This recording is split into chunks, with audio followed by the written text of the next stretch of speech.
Morning, church family. Pastor Travis here, the children's pastor.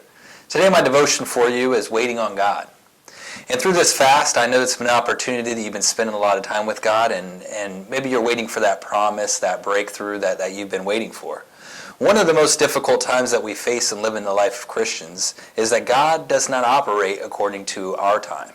God's timing is certainly not our timing. And the time between asking and receiving can be a very peculiar time for us. Our faith becomes frustrated, and we become vulnerable to attacks of the enemy. Because the enemy wants us to think that this delay is a denial. And something is actually happening when nothing is actually happening at all. God uses that time of waiting to change us.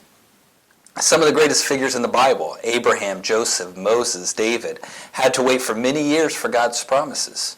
Everything happened in the meantime was used to prepare them inwardly and outwardly as well. Then when they reached their promise, they were blessed beyond measure. Well, why do we have to wait, church? Because something is actually happening while nothing is happening. God uses waiting to change us. The book of James chapter 1 verses 3 and 4 says, when your faith is tested, your endurance has a chance to grow. When your endurance is fully developed, you will be strong in character, ready for anything. And sometimes God waits until we are mature enough to handle the blessing. God uses delays to strengthen our character. And church, not all storms that we face come to disrupt our life. Some of those storms come to clear a path for us. Waiting on God's promise sometimes feels like a holding pattern.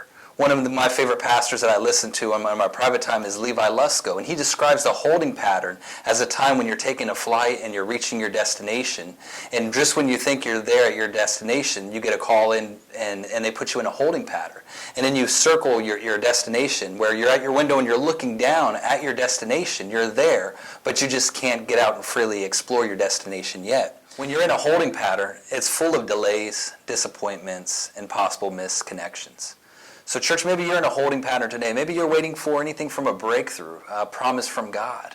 Maybe you're just waiting to be released of something. And if that's you today, church, I want to encourage you.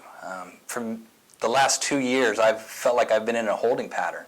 We got a promise from God, me and my family, and we just waited and became frustrated and angry at God at times because we just wanted to reach that destination. But we knew it was a promise from God, and we knew that God was going to complete that promise.